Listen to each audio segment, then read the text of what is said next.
lot of new faces here, and so I'll introduce myself. I'm Laura Jackson. I'm director of the Tallgrass Prairie Center here at UNI, and it's wonderful to have you all here. You probably noticed as you came in that some of the cookies were gone, and somebody said, well, maybe it was leftovers. We planned on this, but we have been having a sort of a send-off celebration for one of our staff, Greg Halseal, who's been at the Tallgrass Prairie Center for 22 years. And so those of you who know Greg, he's made a huge impact here and around the state with his work with the Iowa Ecotype Project. So that's what we've been up to. Before I introduce our speaker, I'd like to take a moment to introduce the rest of our staff. Now, is Daryl? I don't see Daryl. There he is. Okay. But first, Daryl Smith. He's the founder of the Tallgrass Prairie Center, our first director and professor emeritus. So, Greg, I believe, is celebrating over there. So, Justin Meissen, research and restoration program manager. Christine Nemec. Where are you, Christine? This is the roadside program. She works with the roadside managers throughout the state. Stacy Miller, who is our outreach coordinator and who organizes the spring seminar series. So I promised Stacy that I would mention, who else am I missing here? Ashley is gone today, Greg is gone, so Mary, where's Mary? She may still be out in the hall. Mary Weld, as you come in, she takes care of everything around here, sits in the front office. So before I introduce our speaker, I did want to mention that we have one more talk coming up. It's Thursday, April 12th at 4 o'clock, and the speaker is Dan Mays. His talk is titled Native Plant Success in the Home Landscape. And he is a native plant enthusiast, he's a freelance writer, and he's a lifetime master gardener from Walcott, Iowa. So if you're interested in native plants in your urban landscaping, please come to that last seminar of the series. It's April 12th? That's April 12th. It's a Thursday, a couple weeks from now. Is that possible? Just 2 weeks from now? April 12th. So I hope you all can come to that. So with that, I'd like to introduce our guest, Pete Berthelsen. Probably am saying that wrong, Pete. He is the partnership coordinator for the Bee and Butterfly Habitat Fund.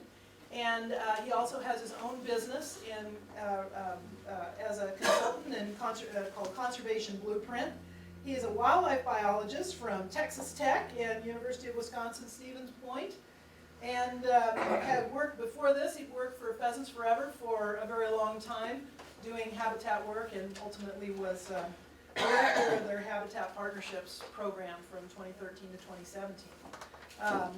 Pete is a busy guy. I know he gets around and gives talks all over the country, and so we're very lucky to have him. Most recently, he joined the steering committee of Monarch Joint Venture, which I'm also a part of, and it's been wonderful to get to know Pete in that capacity. So I know you have a little more about the work that you do, so I'll keep it short. So with that, let's welcome Pete Berthelsen. Thank you. You can hit the lights right away, Yes, Laura. we'll hit the lights. Well, I'm really happy to be here today, so thanks everybody for coming. You're going to get a couple of things today. One, because this is the Tallgrass Prairie Center, I've never been here, but this is close to like coming to Mecca for me. You're going to get a little bit of a longer introduction to tell you a little bit about me. Then you're going to get what they asked me to come here to talk about.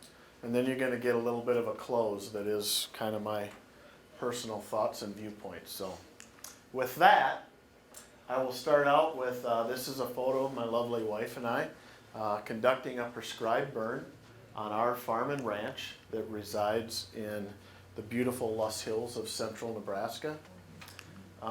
If you haven't ever been there, it's gorgeous. This is our farm, and what I love so much about it is how it is a combination of rolling topography that's almost 50-50 crop ground, and it's all corn and beans, and then rangeland. So, pretty nice, huh? I love it. We'll just leave that up the rest of the day. I'd be happy with that. What county in here? I'm 30 miles north of Grand Island. And I'm also a native prairie enthusiast because I am the proud temporary owner of a 95-acre high-quality native prairie. So coming here to the Tallgrass Prairie Center today is, it's not often that I drive 416 miles to give a presentation, but today I will, and I'm happy about that because I'm very fortunate to be able to have what is really, I think, just a dynamite, cool native prairie that we get a lot of enjoyment out of. I'm also an amateur beekeeper, but what I'm really, really passionate about is this stuff, high quality habitat. I spent a number of years with an organization named Pheasants Forever, and the things that I spent my career talking about, wanting to have on the landscape for pheasants and quail and things like that, is no different than what I talk about now when I talk an awful lot about pollinators, monarch butterflies, native bees, honeybees, grassland songbirds, all those kinds of things. They all benefit from the same thing. So, but today, because this is the Tallgrass Prairie Center, you get the extended version of the introduction to me. And the extended version is that number right there is, I think, a really important part of my genetic makeup. Because that number right there is the number that when my grandparents immigrated to America from Denmark in 1911, they were engaged, but they were smart enough to not be married when they came so that they would have 2 chances in the homestead lottery. And that number, 1723, is the number that my grandmother won a quarter section of ground in the homestead lottery in White River, South Dakota. 2 things happened with that. One, the win was so big that it blew our luck for 3 generations. Because working for Pheasants Forever and buying a lot of raffle tickets, I ain't never won anything. That's fine, because the second thing it did was it put something into my composition about my love for grasslands. I know that that is part of it. So these are my grandparents 2 years after they immigrated to America. And this is my mother, who was one of 9 children, sitting on the fender of the truck that with 100 tons of hay in this truck was turned in for this really fancy Ford truck that the family got right there. So that's the extended version of the introduction that you get. Those vehicles. I'd have to look it up in my deal, but I can tell you that my deal doesn't go backwards today. The first photo was 1913. Anyway, that's the introduction. Maybe a little more than you wanted to know about me, but I think it kind of sets things up for today. There's one other thing. I guess I'm not done with the extended version. I forgot about this. If you're in my office, and you look in my office, you'd see a lot of things. My wife would say, don't look at the cardboard cutouts of when she was a high school teacher or cheerleader. But you have my library and that sort of thing. And coming to the Tallgrass Prairie Center today, you would certainly find that the materials and information from the Tallgrass Prairie Center is something that is of a lot of interest to me and that I followed because I'm a sideline seed harvester. I say sideline because I walked around here today and I'm big time novice compared to what I saw today, but this is part of my passion about prairies and that sort of thing. So I'm a seed harvester. I try to collect a lot of different species. I actually grow a few things and have a few production plots and that sort of thing. So that's a little bit of the background of kind of what drives my passion. But one of the other things that I'm just really, really passionate about now is pollinators and pollinator habitat. And I kind of laid this out at the start, but the things that I've been talking about throughout my whole career about pheasants and quail, none of it's different than what we need for monarch butterflies, grassland songbirds, all kinds of things. But the audience that I now get to talk to is completely different. And that really excites me to be able to talk about how I think pollinators are a unique kind of glue. And I'm going to close up my talk at the end of it. We're going to go on a little journey, and I'm going to circle all the way back around to closing it up with that. But when you think about the power of an icon, like monarch butterflies, I don't know what is number one and what's number two for the most recognizable insects in the country, but monarch butterflies and honeybees are 1 and 2. I don't know what the order is, but those two things have a tremendous impact on people and the opportunity to tell a story. Just think about the opportunity to talk to people, and when you really explain the miracle, in my opinion, of an insect where, I don't know how big the brain pan is on a monarch butterfly, but it's not very big. An insect that 4 generations removed can travel from up here and go right back to the exact same spot in Mexico. It's a tremendous story that gives us the opportunity to really tie things back to what we want. I tell this story in almost every presentation I give, whether I'm in California or Washington, D.C. or whatever. If you've never seen this map before, this map shows where approximately 2 million acres of grassland over a 4-year period was converted from non-crop ground into crop ground. And when you look at that area and where it's at, it's right in the heart of this country. It amazes me that when you look at Iowa and where we're at today, do you see what color that is? It's gray. Gray is none or almost none for change. That's because they got that a long time ago.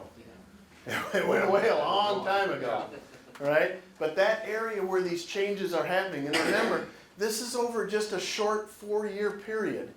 2 million acres. These are the areas of the country that are most important for all kinds of important critters that are out there. And for me, coming from the central Luss Hills of Nebraska, this is really, really personal for me, because Nebraska led the nation 5 years in a row in the number of acres that were converted from grassland into crop ground. So literally outside my office window is this kind of topography. And this field right here in June of 2012 looked like that, and 13 months later it looked like that. Those are the kind of changes that are happening. And just in case that kind of saddened you, just to add icing to how sad that is, you and I paid for this. You and I paid for this. Federal crop insurance drove this landowner to do this because he makes more money off of that than when it was in grassland. Because he receives the county average yield for that crop. Hey, who's ever, if you're as old as I am, corn is supposed to be knee-high by, okay, well, it's kind of laughable because every year on the 4th of July I'm looking like that because I remember that as a kid. But it's like 5-6 foot tall now. Well, this is July. Is he going to produce a crop? The answer is no. If you don't know, the answer is no. Those are the kind of... What? He'll get his crop payments. He'll get his crop payments and he'll get the county average yield. And in 2012 and 13, when corn was about $7 a bushel, that was a no-brainer financially. Very incredibly short-term, short-sighted decision, in my opinion, because now corn is not $7. The erosion off of this field was so severe, clogged the tube in the road, washed out the road, all kinds of stuff.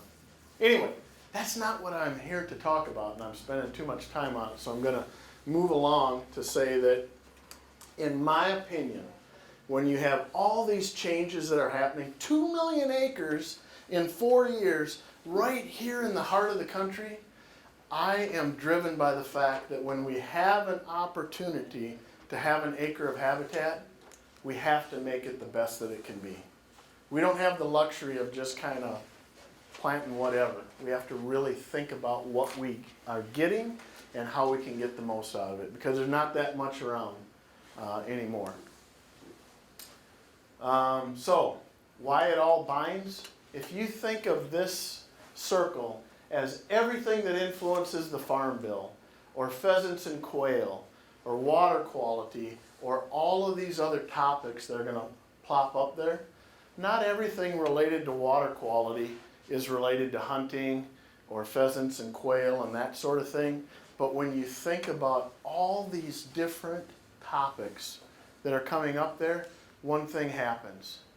They all tend to overlap on one subject.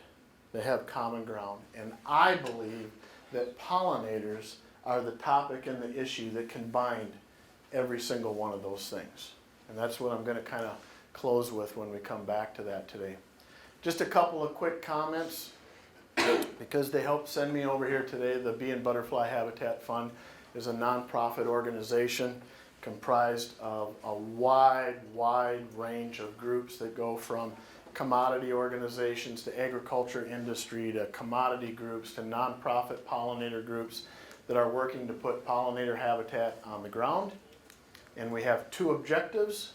One is to get great pollinator habitat on the ground, and the other is to demonstrate what that looks like so that we can kind of influence other programs that are happening.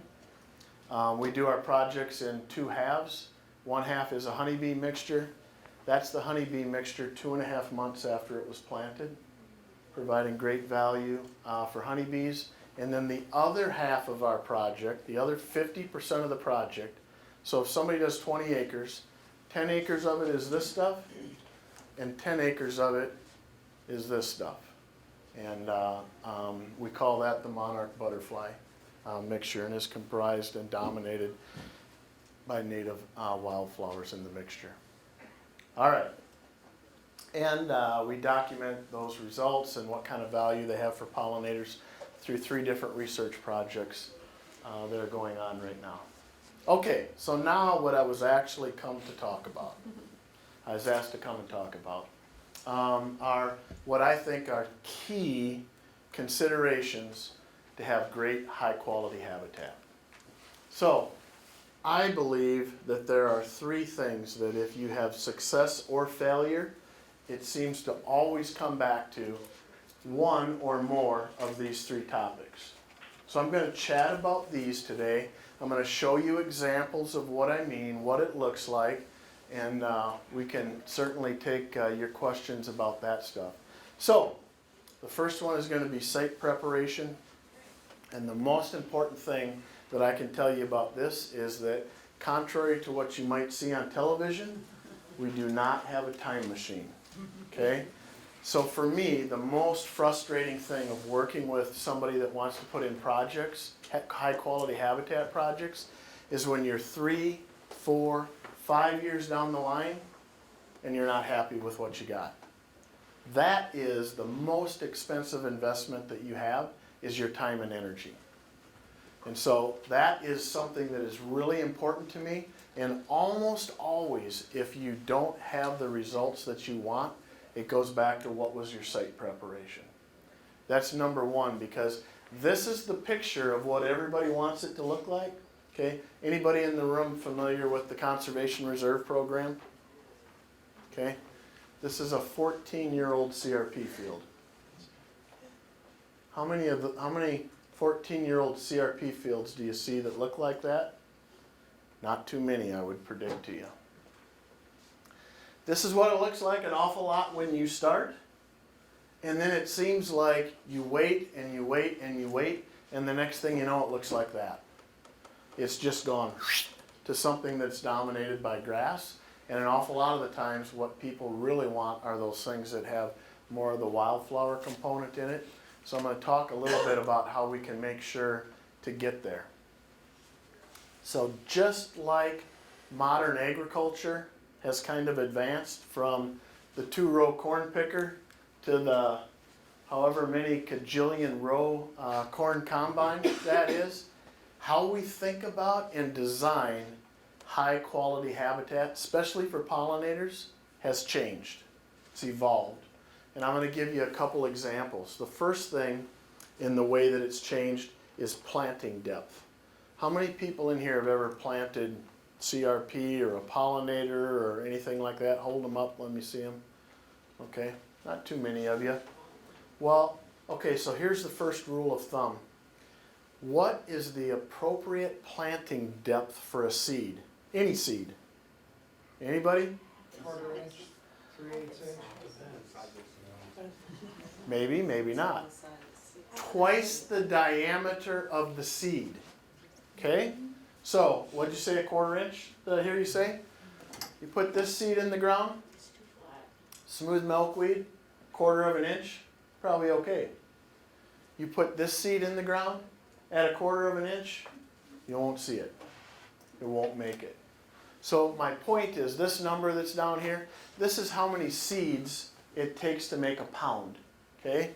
From 70,000 to 10.8 million seeds in a pound. I'm going to talk a little bit more about slender beard's tongue in a minute, but seeds are not all created equal. So an awful lot of the way we used to plant things is just like the early prediction was, 1/4 inch. That's what we always heard. Okay? Well, now that we're going to these high diversity mixtures, you have to really be critically thinking about how deep your planting is. Okay? Because the change in size from this one to our slender beard's tongue, that's 153 times the size change between those seeds. And remember that rule of thumb, twice the diameter of the seed. Okay? This species right here, if you do anything more than probably just sprinkle it on the top of the ground, pretty good chance that it's going to be planted too deep.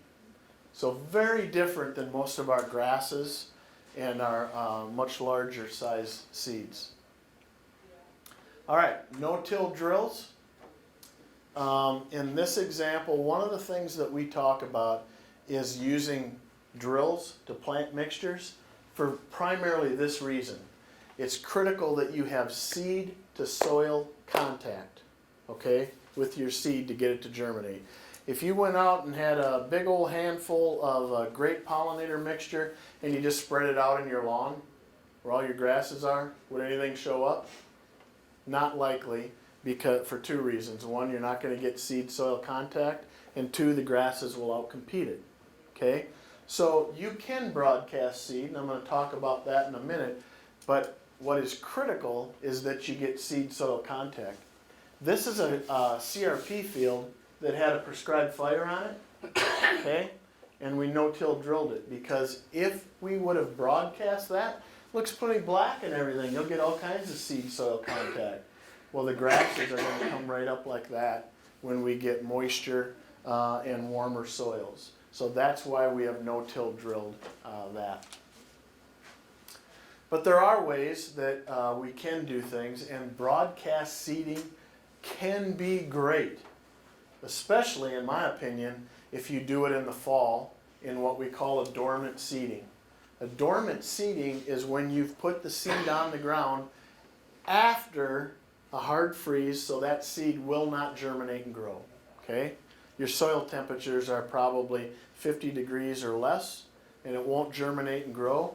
And then it sits there through the winter to help break the seed dormancy. Snows and rains will help kind of sift it down there so that you'll have an increased seed soil contact. This is an old fertilizer spreader, so the seed just drops straight down.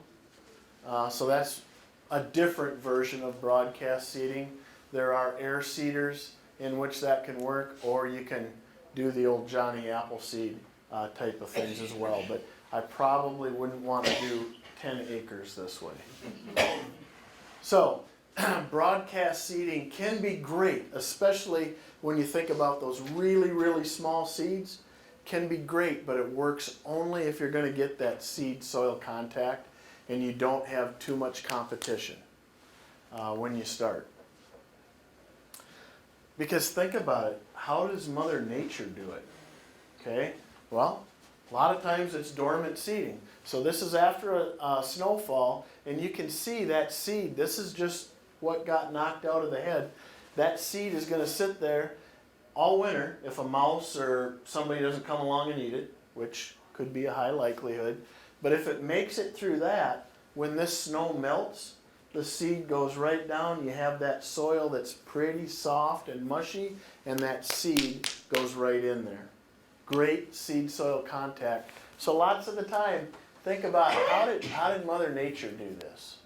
And that is oftentimes one of the better ways.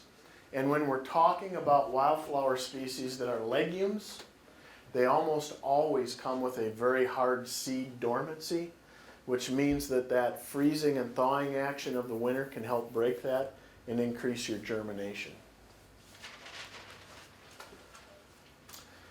Planting into existing grass, in my opinion, is the hardest platform to work on, bar none. In this example, this is a CRP field and they're doing mid-contract management. That's a different deal. But they're actually spraying a glyphosate out here to kill all the grasses. Okay? And that's part of that program. I'm going to show you a couple examples of what that will look like. But it is a very, very difficult platform to work with. So when you have the opportunity, and remember my opening comments about the time machine, we don't have a time machine. When somebody has existing grass, and this might not be the first thing that they want to do, but related to the success 3 years, 4 years, 5 years down the line, if they have the ability and they're comfortable with it, the thing that I tell everybody to do is you would be far better off to plant that to soybeans for one season. Plant it to soybeans this spring, clean it up, you've put nitrogen back into the soil, you have a perfect seed bed, and then plant into that this fall. Lots of times people don't, I don't want to wait. I want to do it now. Let me tell you that timeline, 3 years, 4 years, 5 years down the line, the results that you get will be much better. And I'll also tell you that in my experience, if you have a crop field like this that you plant in right next to, just side by side with the crop field and the grass field, and you sprayed all the grasses off here and you plant the same mixture at the same time in both, you will get hugely different results from this one versus this one, and the crop stubble field will be significantly better in terms of what you're looking for in diversity out there.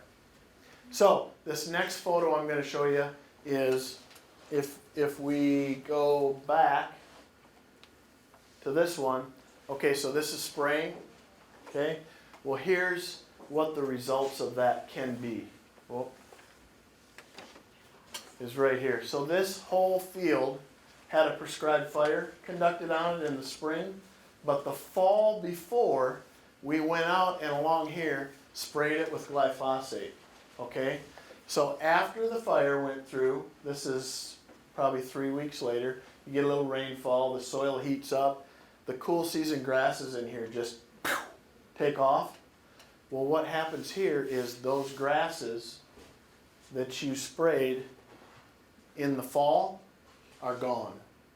And the reason that we like to recommend this is if you have a habitat project and it's starting to get filled up with something called smooth brome, pretty common, comes from all the ditches probably, and that sort of thing. It's very aggressive. It has 2 growing seasons. In my experience, well, number one, I hate smooth brome. I hate it. But in my experience, it has one single weakness, and it's a big one. And that weakness is that if you wait until you've had a hard freeze, anybody know what a hard freeze is? 27 degrees or colder for at least 3 hours. More is better. Once you've had a hard freeze, and then while it is 60 degrees or more, not on a day it's going to be, while it is 60 degrees or more, which is what this day is, you go out and you spray it like that, that's the result you get. And so here's the deal. The smooth brome that's in here, it is incredibly vulnerable then because it's still actively growing. Glyphosate only impacts what's actively growing. And not only is it actively growing, but it's dumping nutrient reserves into the roots. It's vulnerable. It's taking it all in. And so you can have a tremendous impact. The wildflowers that we want in there, they're not impacted because they've gone dormant for the year. Glyphosate only impacts what's green and growing. So, where here? That's where I didn't get it sprayed. This was just shooting it off of an ATV, so. But if I had a picture where we went out and actually looked at the ground in here, you would see a tremendous number of forbs that are in the rosette stage that are getting ready to come up. So that is the one weakness that smooth brome has, and Kentucky bluegrass. All right, number 2, seed mixtures. So one of the things that we have to think about, particularly for pollinators, but it's the same thing for pheasants and quail and all kinds of other critters, is that we have to think about providing things that are flowering throughout the entire growing season. I call that April to October in our world. And it's really easy as a biologist to design a mixture that has all these things in it. But there's a problem here. Every single thing here flowers in the month of June and July. Okay? That's easy. That's easy. The hard ones to do are April and May and August and September. And you have to really think about that. And if you haven't provided the entire growing season, we haven't provided the best kind of habitat. Anybody want to throw a shout out to what is a great source of pollinator value in April? Flowers like around tax day. It's commonly around here. It's not a wildflower. Well, dandelions, a beekeeper would tell you they love it. What I'm getting at is like plums. Shrubs can be some of the best early pollinator sources that are out there. Shrubs, not just plums, but you can't drive anywhere around here and not see plum thicket around, right? Maybe not on the interstate, but you know, there's a lot of those around. Shrubs, chokecherry, plums, elderberry. I don't know what people plant around here normally, but those are things that can provide that sweet spot that is so critical. And for a honeybee guy, a beekeeper, that's when your bees are coming into spring and really needing to have access to that pollen and nectar to get things going in the year. Okay, the other thing we want to think about when we're designing pollinator habitat is we got to have lots and lots of things in there because we got to have a lot of different size, shape, and color. Some pollinators only want to go to certain colors or certain shapes of flowers. Anybody in here a beekeeper? Anybody? 3 of you? Will a honeybee be using this? Say no. No. Their mouth parts aren't going to work in that. Okay? That's why we got to have lots of different size and shape and color, because you can rest assured, this is Canada milk vetch, okay, that there's a lot of pollinators that will use that. Okay? So we got to have a lot of different things out there. A lot is a relative term. Okay? If you're working in a USDA conservation program and you have 50, 60, 70 species in your mixture, that's really a lot. If you're trying to reestablish native prairie, you probably would probably laugh at that, because that's more like in the 200 and 300 range. So a lot is a relative term, but the more, the better. All right, the high cost of high diversity. One of the things that, as a wildlife biologist that spent lots and lots of time working on USDA conservation programs like CRP, it frustrates me when for a program that's going on to former crop ground, it's only going to be there for 5 years, 10 years, 15 years, it frustrates me when seeding mixtures have to cost $400, $500, $600 an acre. Because you can design the world's greatest pollinator habitat, but if it costs $600 an acre and that's not what somebody's willing to spend, then that's a limitation to get them into the program. So I'm going to talk to you about some examples of more modern technology and how we think about designing seed mixtures. Remember I showed the 2-row corn picker and the mega row combine? How we think about this has changed. And I'm going to show you 2 plants that I hope will highlight this. Showy partridge pea, it's all over, it's probably in almost every conservation program planting around here, I would think. It is one of the least expensive wildflower seeds to buy. 13 bucks a pound, pretty inexpensive, okay? Now I want to show you another friend called slender beard's tongue, okay?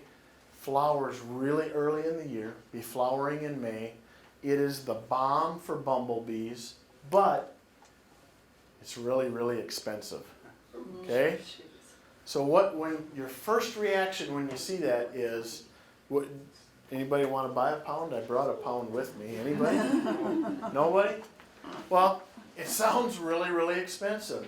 So if you think about how we used to design seed mixtures, really going back to the grass stuff, we would say, I want 1 pound of this and 1.5 pounds of that and give me 2 pounds of that, and you put it in a drill and you go out and plant it. That thinking and that kind of usage of how you design seed mixtures makes seed mixtures cost more than they need to, okay? Here's the example. So, here's our showy partridge pea, here's our slender beard's tongue, and not all of that seed, that's the seed right there. That little itty bitty seed, 10.8 million of them in a pound. So we talked about the price. Here's how many seeds make up 1 pound. Big difference, right? If you wanted to have a seeding rate that gave you 0.25 seeds per square foot. So in an area ground this like this, okay, that size, you would have 1 plant, okay? Okay? Well, if you have, in my opinion, if you have 50, 60, 70 species in your mixture, that's an okay seeding rate. Okay, so that's what that is, 0.25 seeds per square foot. This is how many pounds of that you would have to have in the mixture. Here's how many pounds of slender beard's tongue you'd have to have in the mixture. And this is what it costs per acre. $3.40, that's not too bad. Okay, and for the most expensive wildflower out there, $1.99. Do not let the individual cost of a species throw you off, because it's all about how many seeds per square foot are in there. So that's the new correct way of doing it. Here's the old way. Same 2 species, same cost, same number of seeds, and if I put each of them in there at 0.25 pounds, the seeding rate on this one hasn't changed, but on the slender beard's tongue, in 1 square foot of ground, there's 62 seeds that germinate and grow. Same weight, and here's what the cost is. So showy partridge pea didn't change. There's the cost on slender beard's tongue. So it's really important that we think about how we design seeding mixtures. Don't worry about everything that's in here. You don't have to read that, because what I'm going to tell you is this is what a seed calculator looks like, and this is how you build a seed mixture so that you're looking at what the planting rate is, whether it's 0.3 of a pound or 0.003 of a pound, and how many seeds there are per square foot, and what the cost is, so that you can figure all of those things together when you make your recipe. And a good seed calculator will tell you how much of it is grass, how much of it is wildflowers, what the pollinator value is, how many species bloom in each period, because remember, we got to go from April to October, the whole year, and then what the cost is, because those are, every one of those is a factor that should be thought about while you design your seed mixtures. Okay? Because one of the things that we know is that seed mixtures are a balance beam. And if grasses comprise more of the seed mixture than the wildflower seed, the forb seed, grasses always win. It's called natural selection and succession. Natural succession. So the grasses are always going to outcompete those. So depending on what your goals are for pollinator habitat, a general rule of thumb for me is that I want the grasses to be probably about 25% of the seeding rate. Don't take that as engraved in stone, because it can vary for different reasons. soil type, precipitation, all kinds of things. But in general, that's where I would be heading. So, here's a first year planting, okay? And how we design a mixture can think about weed competition, okay? This is what it looks like in year one. You have your annuals, all the black-eyed Susan showed up and that sort of thing. But in the first year, you're looking at it and you're thinking, well, is there anything in there that I really planted that's going to show up? Anybody that had CRP ever think that? Well, you can think about how to plan for early weed competition by how you design your mixture. And before I go into talking about that, I want to just give a perspective. This is a soybean field, right? What's this? Corn. What was the field last year? Corn. That's what we wanted. This year it's soybeans, so what is that? It's a weed. A weed is a plant that you don't want. Last year you wanted that and you had a whole field of it. My point is to give the perspective of when you look at this first year planting, just because you got all kinds of common sunflower and things in that, and maybe it wasn't in your mixture, maybe it's just kind of showing up, doesn't mean it's bad. It can just kind of be part of the process. So I just want to give that perspective of the definition of a weed can vary widely. So planning for weed competition is one thing that we want to do, and what we want to do is enjoy the process. If you want high quality, diverse habitat like that, it doesn't happen overnight, because a couple of the species that are in that mixture, the compass plant I think I see in the back and other things, in my plantings they often take 3, 4, 5 years to flower. What you really want to do is enjoy the ride. Enjoy the ride, because it is a process. Go out there and experience it and look at it. Okay, so one of the ways that I like to think about handling weed competition is thinking that I have an appropriate balance of the annual wildflower species in the mixture. These are the species that are going to show up quickly, just like that in the first year, and help fill in some of that space. Now, with time, many of these, if I don't do any kind of management, they're going to drop out. But when they're dropping out, the other species in the mixture are coming on. Okay? So it's part of that balance, and I sometimes refer to it as a little bit of a kabuki dance. It just kind of comes on in different stages, but by putting an appropriate amount of annuals in there, that can help me with my weed competition.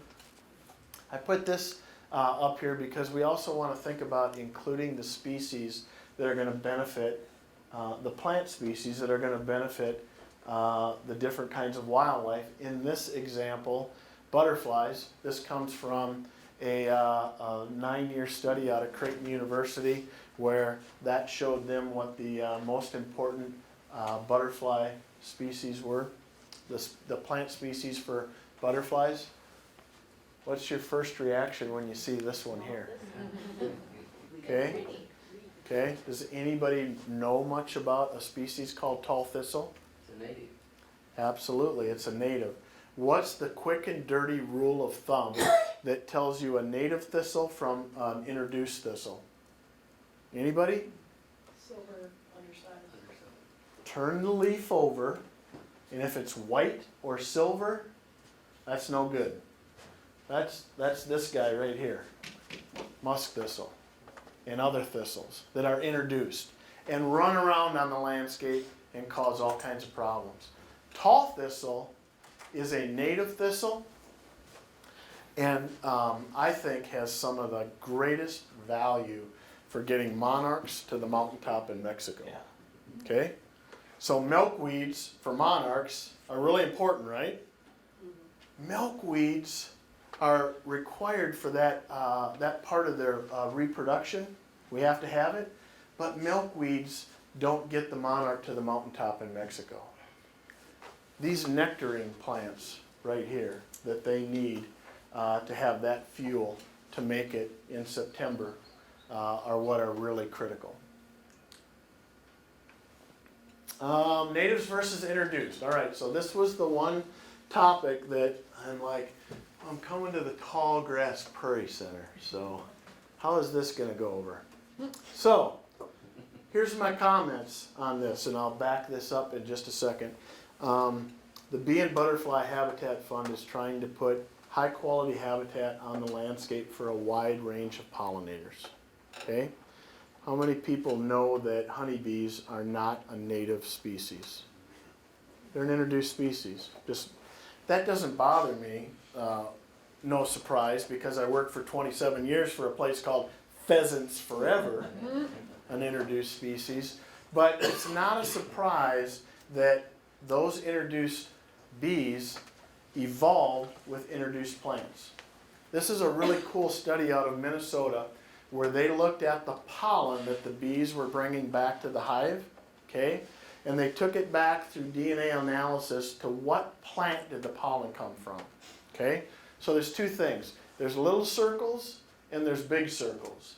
A little circle means there's not much pollen from that. A big one means, yeah, they were really using it. And then the length of this line shows how long throughout the year they were using it. And it's really interesting, not shocking, but very interesting, that some of the most important species for honeybees were introduced plant species.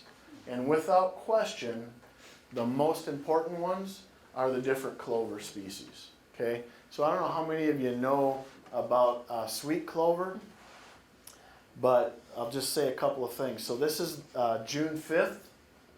And this is September 11th. I'm thinking to myself, what sweet clover do you ever see that's flowering in September? Well, you almost don't. So if they're out there still pulling it in, they're really actively looking for it. So my point out of this is that you have to think about what your objectives are. Okay? If your objectives are to reestablish tallgrass native prairie, putting introduced species in there is not part of that objective. If your objective is to provide high quality pollinator habitat, especially for honeybees, then that's something that you might want to consider, depending on where you're planting it as well. One last factoid as I talk about this. How many people in the room know what percentage of the honey that we eat as a nation comes from the United States? Anybody? 30%. Did it used to be 30%? No. It was way more than that. It's dropped down to 30% because of all the things that we opened this talk with about all the changes happening on the landscape and that sort of thing. So many of the same things that are happening to monarch butterflies and grassland songbirds, etc., are happening and having an impact in that arena as well.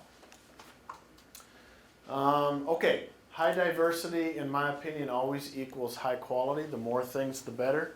Another study from our friends at USGS, and you don't worry about the names that are in here. What you want to think about is the curve of that line, and what this is saying is the more things that you put into the planting, the more different species, the more species you put in there, the more wild bees you're going to benefit. That's pretty commonsensical, right? So we like to put a lot of things in there. All right, wrapping it up. Regular maintenance. There is nothing that you can do where you plant it, walk away from it, and always have great habitat. It just doesn't work that way. But yet, that's kind of a little bit of what happens. It doesn't take very many years before, if you're in my part of the world, this happens. These are Siberian elm that have come into a planting. You can see it's still got a tremendous amount of pollinator value, but not the greatest with the Siberian elm in there. One of the things that we do, this is a project that has just had a prescribed fire on it. It's becoming dominated by grasses. This spray application right here is a grass selected herbicide. Okay, we're using either Arrow or Select in this case, and what we're doing is we're spraying this following the burn when the grasses are about 5 to 6 inches long, and that spray only impacts the grasses, so that we open it up a little bit more so that the forbs that are still in there doesn't impact any of the forbs, so that they have an opportunity to kind of take off. Tallgrass Prairie Center study on the ability to use frequent mowing as a way to encourage your establishment. Certainly people in the room that can talk better about this than myself, but this is maybe year one. Year one, identical plots, side by side probably. This side has had no mowing, this side has had mowing, and you can see the establishment of the root depth on that, and certainly a much, much more vigorous plant. So mowing in year one and year two can be an important part of establishing your stand.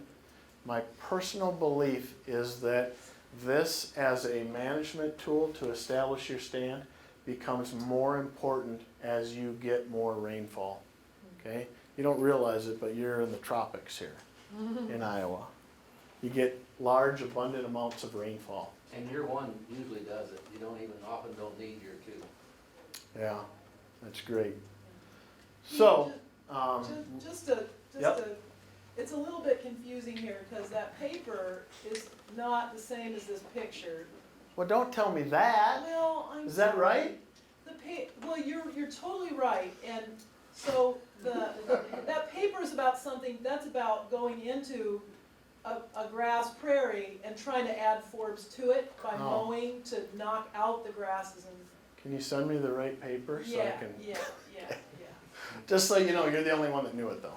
Right. But now everybody does. We're incredibly flattered. We're incredibly flattered.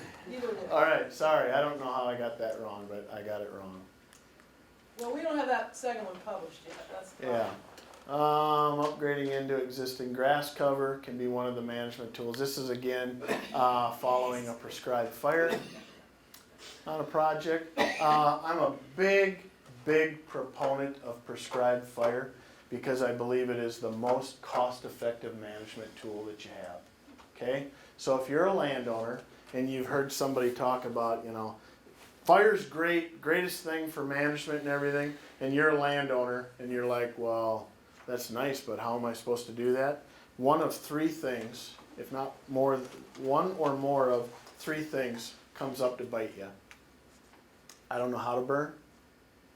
I don't have the equipment to burn, or I don't have enough people to burn. One or more of those three things often grabs you.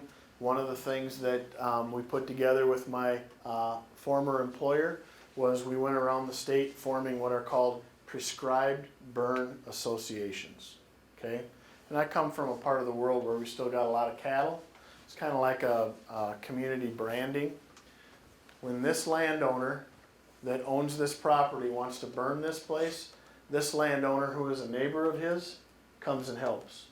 And when he wants to burn his, this neighbor, along with there's more than two people, it's about 12 people when we do a burn, comes and helps. No cost, it's neighbors helping neighbors.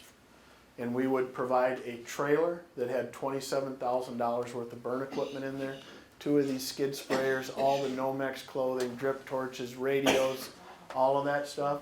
And then every year we provide multiple prescribed burn trainings across the state. Local prescribed burn associations have been the bomb for how to get fire on the landscape.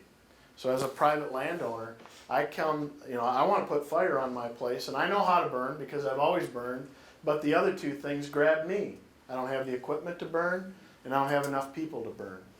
So we formed a local prescribed burn association, and what a great community activity, lots of great friendships and that sort of thing in there. And why is it so important? Because that's what that habitat looks like following the prescribed burn. It really is the most cost-effective way of doing something. Removal of invasive woody cover, 2005 to a couple of years later, looking like that. Prescribed fire does that. Not only is that significantly improved for grazing, but certainly a lot better for pollinators, grassland, songbirds, etc. This place is full of regal fritillary butterflies. Wrapping it up, growing season burn, I'm a huge believer in growing season burns now.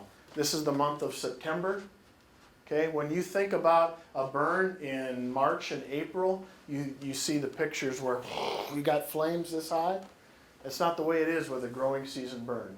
The fire just kind of creeps along. Forb species really benefit from a growing season burn. I now on my farm and ranch do a portion of the farm and ranch every single year in a growing season burn. Because that's what it looks like the next year following that growing season burn. Really stimulates the forbs nicely. Wrapping it up, as a wildlife biologist, I was not a fan of cows because I was used to seeing areas that had been overgrazed and things like that. And now, as a landowner, this is one of my best management tools for habitat. And that's because I think about how I use the grazing and I use it as a tool. And this is high intensity, short duration grazing, and that's what it looks like after the cows are gone, 1 month after the cows are gone. So it can be a really, really great tool. Green fire breaks. This is a tool so that when you burn this thing, hopefully you're not burning this thing. A green fire break can be put in strategically. This is a 200-acre project with green fire breaks that are in there. And this is set up so that in year 1 I burn that, and then year 2, and then 3, and then 4, and then 5, and then 6, and then I'm back to year 1. So that after you've gone through that cycle, you have that area in 6 different stages of development. And for upland wildlife like pheasants and quail, that's really important. But it's also important because some of our pollinator species overwinter in stems and sticks. And if you burn this whole thing, that wipes that out. When you're doing pieces of it, that's a great way to go. So the main thing is, for maintenance, just do a little something every year. And then it doesn't have to be a big, huge deal. So, final thought for you. We need to look at how we design and think about habitat differently. Remember this map and the area of the country that is dramatically changing, and then think about a map that maybe you have or haven't seen before about where, if you want to impact monarch butterflies in the eastern monarch population, if you're in an area that's red, orange, or yellow, you are part of the determining factor of what happens. And Iowa is ground central. Okay?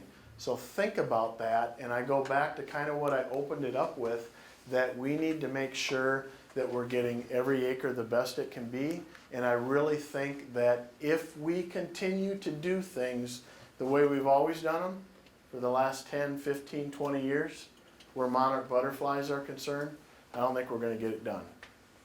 We have to think about how we design and do habitat a little bit differently. And when we get habitat on the ground, we have to absolutely make it the best that it can be. Because if we do that, we're going to be able to put habitat on the ground that impacts positively all kinds of things. It's going to fit in there for all kinds of things. I have another final thought. And that's that we need to think about how this is an opportunity to bring everybody together.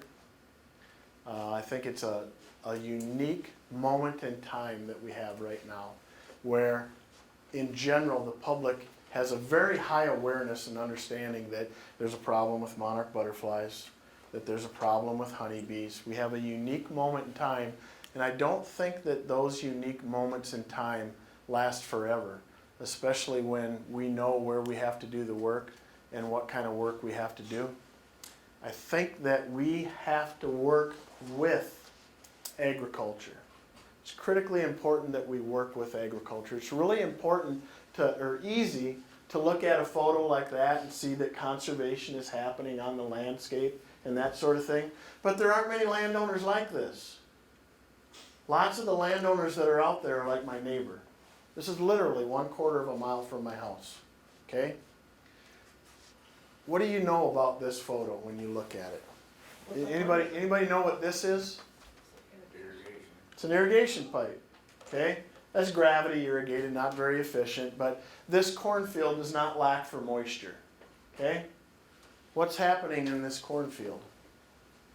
As you get closer to the edge of that field, the production drops off. And when I say the production drops off, I know my neighbor, so I went and borrowed 1 ear of corn from each row.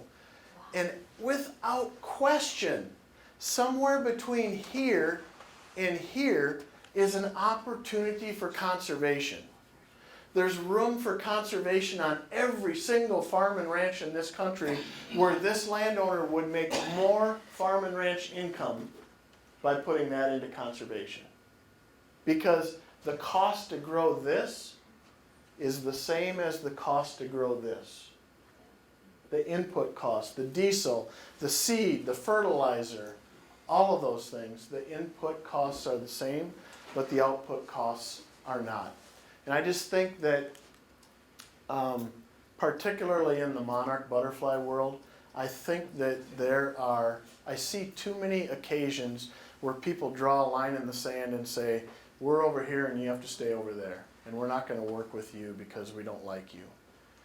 We need to come together and unite on this because we got to have as many people pulling oars in the boat in the same direction as possible. All right, and truly my last thought. There will be no more after this, but I just want to close with this thought. I started with this. Pollinators are a unique glue. Okay, I got a test for each one of you when you go home throughout the rest of the next week, and this is called the Grocery Store Challenge. Okay? When you're out and about, whether you're at Rotary or at church or at the grocery store or whatever, think about your friends. Okay? You're here today because you passionately care about prairies and pollinators and those kinds of things. Okay? Not everybody that you know is as passionate about that as you are, right? They should be, but they're not. Okay? Think about all the friends you know. Okay? And here's your test. See if you can find one person that you know and hang out with that isn't impacted by one of these next things I'm going to show you. Okay? Monarch butterflies, we talked about that. Probably most of the people in the room. And prairies. And honeybees. Okay? The list hasn't gotten a lot bigger, but now we're going to start to get bigger. Think about all the people that you know who care about water quality. I've heard a rumor that there's this issue about water near Des Moines. Okay? We can think about how to work on water quality issues by thinking about pollinators and their habitat along that. So think about who cares about water quality. Oops. Held the button too long. People that, see how far I went. Okay. People that care about right-of-ways and utility right-of-ways and those sorts of things, and the opportunity to put that into pollinator habitat. You guys probably lead the country in the state of Iowa. You might not know it because often when you live there and you're in it, you don't realize it. But traveling 416 miles to get here, let me tell you, it's different. Okay? That's another opportunity. Sustainability. Okay? I don't know, I'm looking in the room. Most of us probably might look at some of these things, and when I go into it, we don't, in central Nebraska, we don't have a Whole Foods, okay? We got Hometown Market, that's all we got. We don't have a Whole Foods. But when I go into a Whole Foods or something like that, and I walk down the aisle and I see that somebody's willing to pay $1.25 or more, $1.25 a dozen more for eggs because they're free range or organic and things like that, the interest in food sustainability and the things that are going to come back to people that grow those food products, pollinators are a unique opportunity to help meet food sustainability goals that are absolutely coming in this country and going to change things. Solar power is absolutely up and coming. The opportunity to get pollinator habitat under those solar array fields. Grassland songbirds, you want to talk about somebody that's been kicked in the chops more than just about anybody else. Many of these have had in the 90% decline in population in the last 40 years. Grassland songbirds, it all goes back to that loss of grasslands and quality habitat. Precision agriculture, when landowners are working harder and harder to make a dollar, which is the case right now, there's an opportunity to identify. I believe conservation fits into every farm and ranch. Let's work with that landowner to identify these red areas in precision agriculture and put those into conservation. Gulf of Mexico dead zone. How many people know that it's the largest in recorded history in 2017? How many people know what percentage of that is attributed to the great state of Iowa? A lot. Seriously, there's a percent, I think it's 30%. 35. 35% of what's happening here is attributed to Iowa. This is an opportunity where pollinators can bind all of these different issues and all of these different things. Soil health, it just has the opportunity to bring people together that you would never think would come together because of this issue. And it all closes out with right there. I really appreciate your attentiveness today. I've enjoyed the trip over here. I've really enjoyed being able to talk to you. And I don't know if I sucked all the oxygen out of the room, but if there's time for questions and they don't throw me out of here, I would be happy to take them. All right. Thank you. I'm going to turn the lights on. Ever get up to White River? White River, yes. I went for my parents' 50th anniversary. I went back to the homestead and took all kinds of photos and made a book, and it was cool. You know where Clearfield and Keepaw are? Well, Kippahaw is a county in northern Nebraska. It's also a town in South Dakota. No, I'm not. It's about 60 miles south of there. Wood Lake is near there. Yep. Yes, sir. Iowa State University has a program called STRIPS. They're pretty Yes. proud of and talk about a lot. Are the kind of plants and products you're talking about appropriate for in those strips? I think that Laura would be able to answer that better than I. I would say there's probably some opportunity there. Yes, sir. In the CRP world, are there requirements for maintenance of the CRP fields? Yes, so if you have an active CRP contract, say it's a 10-year contract, in between years 4 and 7, you have to perform what's called mid-contract management, and you will have a slate of options that varies by state of what you can do to perform mid-contract management. I don't know what they all are in Iowa, but I'll tell you that in Nebraska it could be prescribed fire. It can be managed grazing, potentially, can be interseeding. It's influenced by a lot of different things, most importantly, what you planted on the front end. But each state is different. Do you see any way that it would be possible to get CRP contracts to extend forever? To extend what? Forever? Oh, okay, so I think I'm supposed to be repeating the question for the filming. Do I see any opportunity in which CRP contracts could be extended forever? Yes and no. Mostly no. CRP it's a 10-year contract, okay? So CRP is has to be reauthorized in each farm bill. So it's only good for 5 years at a crack, okay? So there aren't many things that you can do forever. However, there are some USDA programs in which you can have perpetual easements. So that is the yes side of it. But for CRP, the Conservation Reserve Program, the answer to that's probably no.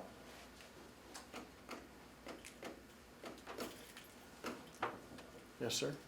How do they, with the drill, and I'm not familiar with them, but how do they select planting depth? Or do they drill several different times? Or? Yeah, so the question is, if you're using a no-till grass drill, how do you determine the planting depth? Okay, Each drill is a little bit different.